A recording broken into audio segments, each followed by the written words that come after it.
Halo Sobat Ekonomi, jumpa lagi bersama Kak Kevin dalam video pembahasan OSNP Ekonomi tahun 2023. So, di video kali ini, kita akan membahas soal nomor 40.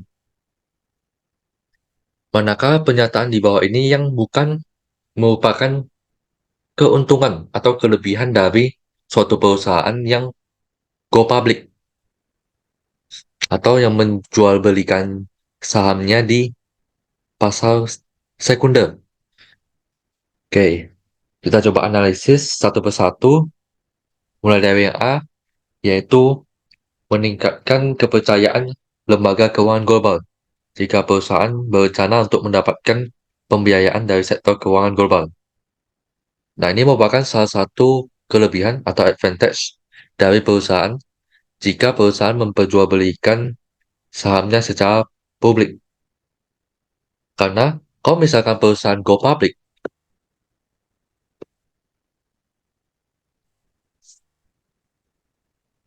maka dalam hal ini perusahaan dituntut untuk memiliki transparansi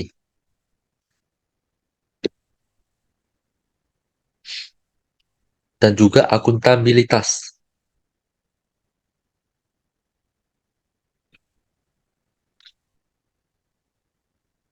Artinya perusahaan harus melaporkan data keuangan secara transparan kepada masyarakat, kepada publik, dan juga bertanggung jawab atau akuntabilitas dalam menjalankan peran dari perusahaan tersebut. Dan pada akhirnya, hal ini dapat meningkatkan kepercayaan dari lembaga keuangan global pada nantinya jika misalkan perusahaan ingin memperoleh pembiayaan dari lembaga keuangan tersebut. Kemudian yang kedua adalah meningkatkan reputasi perusahaan.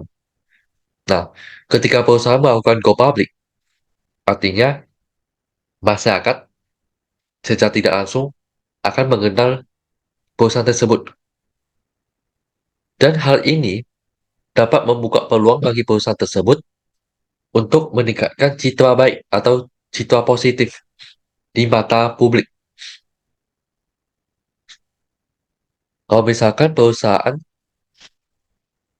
dapat mengelola dananya dengan baik sehingga memberikan suatu manfaat yang dirasakan oleh masyarakat dan kemudian diliput oleh media, maka tentu hal ini akan meningkatkan citra positif atau reputasi dari perusahaan tersebut. Selain itu, perusahaan juga pastinya akan berusaha supaya dapat sustain di tengah berkembangnya revolusi industri saat ini dengan berusaha untuk menjaga reputasi di mata masyarakat. Kemudian, manfaat lainnya adalah dapat meningkatkan revenue dari perusahaan.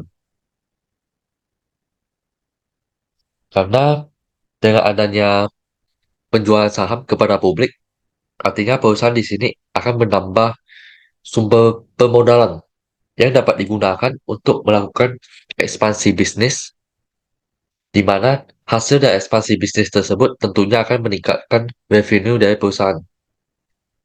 Jadi opsi yang D juga merupakan bagian dari advantage perusahaan kalau melakukan go public. Kemudian yang E, mendapatkan sumber pendanaan atau sumber modal yang baru. Nah, dengan go public artinya perusahaan menerbitkan dan menjual saham kepada masyarakat. Ketika masyarakat membeli saham tersebut, artinya terjadi perpindahan arus modal dari yang mula-mula ada di tangan masyarakat akan berpindah ke tangan perusahaan yang melakukan IPO atau Initial Public Offering. Berarti yang bukan merupakan advantage dari jika perusahaan melakukan go public dalam hal ini adalah yang C, yaitu meningkatkan efisiensi.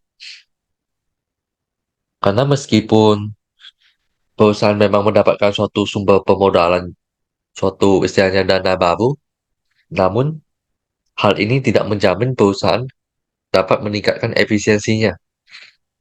Jadi yang berkaitan dengan hubungan antara go public dan efisiensi dari operasional ini sifatnya itu tidak langsung, ya, dibandingkan dengan opsi lainnya yaitu A, B, D, dan E yang dapat secara langsung dirasakan oleh perusahaan. Nah, kalau kita membahas berkaitan dengan efisiensi, maka sebenarnya perusahaan itu, terutama perusahaan besar, itu jarang berproduksi pada tingkat yang efisien.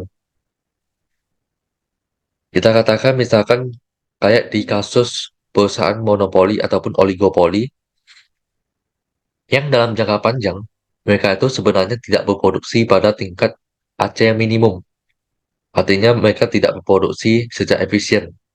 Mereka akan berproduksi pada tingkat yang memberikan profit yang menguntungkan bagi mereka. Sehingga dalam hal ini, profit yang maksimal belum tentu disertai dengan efisiensi yang paling tinggi. Jadi jawaban tepat untuk soal nomor 40 ini adalah yang C. Oke, sekian pembahasan untuk soal nomor 40. Kita jumpa lagi di pembahasan soal-soal berikutnya.